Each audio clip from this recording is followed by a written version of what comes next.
Hello, my name is Samantha Montalegre and welcome to The Maternity Mentor.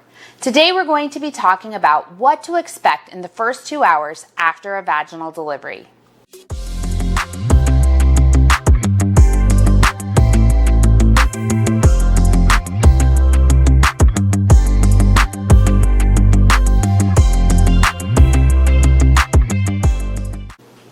Thanks for joining us. For anyone who doesn't know me, I have been a registered nurse since 2009.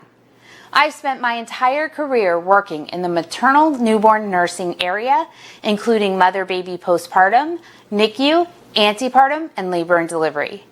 I have practiced as an IBCLC since 2012 and have been maternal newborn nursing certified since 2013. I have also received specialized training in perinatal mood and anxiety disorders, as well as perinatal bereavement. Having a baby is exciting, but a lot of mothers have no idea what to expect after their vaginal delivery. This video will explore the first 2 hours after your baby is born and let you know the top 10 things you can expect. Many of the concepts presented may not apply to every birth location. However, most, if not all, will apply to hospital births. This is a guide, and the timeline may change for your birth because every birth and recovery is as unique as every mother and baby. Let's start with the first 30 minutes. After what has probably been many hours of anticipation, your baby is born. Most providers and delivery locations will immediately place the baby skin to skin. This helps your baby transition from womb to the outside world. Many providers may practice delayed cord clamping at this time. Delayed cord clamping is when the cord is cut 1 to 3 minutes after birth. It has been shown to improve the health outcomes of newborns. If your cord is short, the baby may be held for a minute by your provider or placed on your lower abdomen to encourage delayed cord clamping. When the delay is complete, your partner will usually be offered the chance to cut the umbilical cord. Once the baby is skin to skin on your chest or abdomen, the baby will be dried and stimulated. The baby may or may not begin to cry, so don't be alarmed if you don't hear anything. Many babies are quiet and alert after birth. Your provider will let you know if there is a problem. It may seem like a flurry of hands are around you, but these are the healthcare providers ensuring your baby is healthy and breathing well. They will perform the APGAR scoring. APGAR stands for appearance, which is skin color, pulse, which is heart rate, grimace, which are reflexes, activity, which is muscle tone, and respiration, which is breathing rate and effort. A baby can get a 0, 1, or 2 in each category, and these scores are added up to give the score. The highest score is 10, although most babies do not get this. The APGAR is measured at 1 minute and 5 minutes of life. If delivering in a hospital setting, your baby will probably remain skin to skin for 5 to 10 minutes. At this time, the nurses will request to remove the baby for a quick assessment and to get some things done. This all takes place in the room, usually in a pre-warmed bed specially designed for your baby. I recommend you let them take the baby as soon as possible. They will probably spend 10 minutes or less with your baby, and then your baby will again be placed skin to skin. This second session of skin to skin is usually uninterrupted for an hour or more, and you want to get to this as quickly as possible. During the baby's assessment, the nurses will measure your baby and get your baby's weight. They will let you take pictures of your baby on the scale with this measurement, so ask if you want these pictures. A cord clamp will be applied to the umbilical cord and your baby may have its first diaper put on. They usually apply bracelets now. Most facilities will issue an ID bracelet and give you and your partner a matching bracelet. This tells everyone that this baby belongs to you. It is essential that both you and your partner never remove these bracelets until the baby goes home. The facility may also put a baby alarm bracelet on your baby to ensure the baby is not removed from the secure areas of the hospital. Finally, the baby's footprints are taken at this time. Many facilities will even make a copy for you to keep. While the staff is looking after your baby, there is a lot going on with you. Usually your provider will examine your vagina, perineum, and rectum for tears that may have occurred. You may also have an episiotomy during your birth. Either of these will need to be repaired at this time. Your provider will begin the process of repairing and suturing almost immediately. Additionally, now is the time for your placenta to deliver. The placenta usually delivers 5 to 20 minutes after your baby is born. Sometimes it will happen automatically without you ever doing anything. Other times, your provider may need you to bear down or push a little to help it come out. Once the placenta delivers, you will most likely be given some Pitocin through an IV or a shot in your muscle. Pitocin helps your uterus to contract down after delivery, which reduces your bleeding. In addition, your healthcare provider will perform the first fundal massage. This is a deep massage at the top of the uterus. It helps to remove clots and decrease bleeding by assisting the uterus to contract back down. These fundal checks will continue every 15 minutes or so to ensure your bleeding is under control. Once your repair is complete, your healthcare provider or nurse will help to clean you up. Your vagina, bottom, and legs will be washed, and ice will be applied to your vagina to reduce swelling. You will also be assisted to change into a new gown, clothes, or bedding because birth can be a messy process. Now let's talk about 30 minutes to an hour and a half after birth. By this time, your baby has been returned safely to your arms, skin to skin. Skin to skin helps regulate your baby's temperature, heart rate, and breathing. It also helps with breastfeeding if that's your plan. Ask your provider to lower the lights and stay in a reclined position. This is more comfortable for you to recover in and more natural for your baby to transition in. Newborn mammals have a series of pressure points on the chest and abdomen that trigger feeding behaviors when laid on their tummy on their mother's chest. Having the lights low is better for your baby who's been living in a dark, warm environment and now is bombarded with bright light, which can be overwhelming.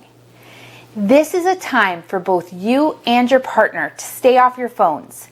You are excited and want to share the happy news with friends and family.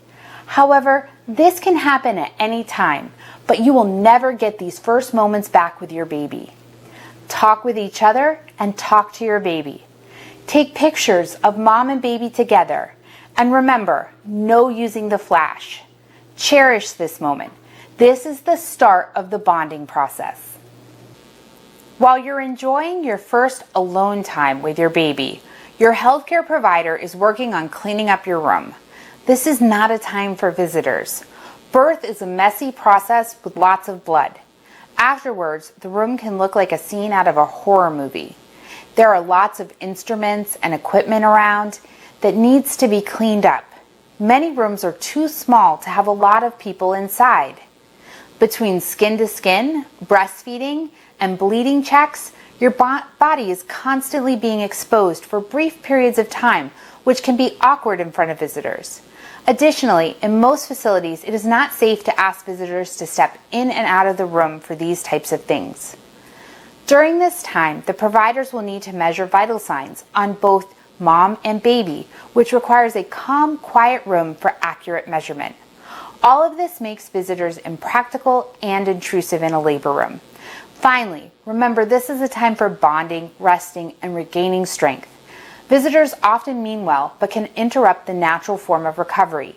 Too often, they want to hold the baby or touch the baby, which can interfere with the natural process of breastfeeding. They are concerned that the baby is too cold. They may rush mom to eat or drink when she isn't ready. Or they have opinions on what position she should recover in. This can create an atmosphere of chaos instead of serenity. Keep these first precious moments close and cherish them with your partner and your baby. Believe me, in a couple hours, visitors will be appreciated even more and be helpful instead of a possible interference. During this time, your provider will start to encourage you to eat or drink. Many birth locations will limit the amount you can eat or drink during labor. Even if you can enjoy your favorite foods, most mothers don't feel like eating during labor. Now that the hard part is over, you need to regain your strength. Before you know it, you will be asked to get up and walk to the bathroom. Take small bites of whatever is being offered. Now is not the time to worry about calories or diets. For example, most healthcare providers recommend not drinking juice because it's full of sugar with very little nutritional value. However, labor and pushing takes a lot of energy and burns a lot of calories. Your body needs replenishment of fluids and nutrients as well as sugars. The sugar from juice can replace the sugar lost and can help prevent dizziness later on when you stand up. If your hands are occupied with breastfeeding, make sure to ask your partner to help you with drinking and eating. Finally, you may feel exhausted. Sleep often comes whether you want it to or not. Close your eyes and rest while feeding your baby. You should never sleep with your baby, but often in these first 2 hours, fatigue will come in waves. This is a time for your partner to keep watch and make sure you and your baby are safe. If you are truly unable to stay awake and your baby is not breastfeeding, your partner can practice skin to skin in your place. Now you are in the home stretch. Recovery time is usually around 2 hours before transferring to postpartum. The provider taking care of the baby will usually come in to make one final check of the baby, including a set of vital signs. This is to ensure your baby is transitioning well and remains in good health. Additionally, this is the time for medications to be given to your baby. Erythromycin ointment is given to prevent eye infections from bacteria within the vaginal canal. It should be delayed until after breastfeeding has happened, as it will make the baby's vision blurry. You may notice it is goopy and runny. That's okay. It will absorb over time. You will also be offered 2 shots for your baby. The vitamin K shot, which is a medication and not a vaccine, as well as the hepatitis B vaccine. Once the healthcare provider is done with your baby will usually be wrapped in some warm blankets. Now is the time for your partner to hold the baby. This is often the first time for some one-on-one bonding between partner and baby. Partners, make sure to talk with the baby and hold the baby close to your face. Newborns can generally see things clearly 8 to 12 inches away from them. Being able to see you clearly can start the bonding process between you and the baby. Most importantly, remember to take a picture of this special moment. While your partner and baby are bonding, the provider will turn their attention to mom. A final fundal check will be done to ensure bleeding is stable. Then it is time to get up. Your provider will usually have you sit up on the edge of the bed so your body can adjust to being upright. At this time, if you have an epidural catheter, it will be removed. For anyone who is worried, this is an extremely easy procedure, and the worst part is removing all the tape. It really doesn't hurt. Once this is done, your provider is going to have you stand up and wait by the side of the bed. This is in case you get dizzy. If you do get dizzy, you can just get back into bed instead of falling. You will have a giant diaper-like pad between your legs. This is for bleeding. Your provider will probably ask you to hold one side and they will hold the other. After 10 to 30 seconds, you will probably be asked to take a couple steps in place to make sure your legs feel strong and you don't feel dizzy. If all this works, you're okay and you will be able to walk to the bathroom with your provider. Once in the bathroom, your pad will be removed and the provider will ask you to sit on the toilet. Often this leads to bleeding on the floor and toilet seat, and many women feel embarrassed by this. Don't. It's very common and normal. Your provider will help to clean it up when you are done using the bathroom. The provider will show you how to use the peri bottle to clean your vagina and ask you to try to urinate. They will help you get new disposable underwear and a new pad for your bleeding. You will get a new gown and you can even fix up your hair and wash your face if you feel like it.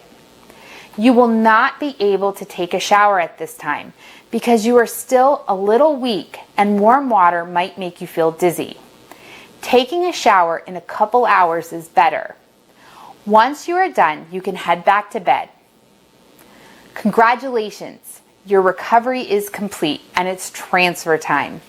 Your provider will probably notify your next caregiver about your labor, delivery, and recovery and how it went.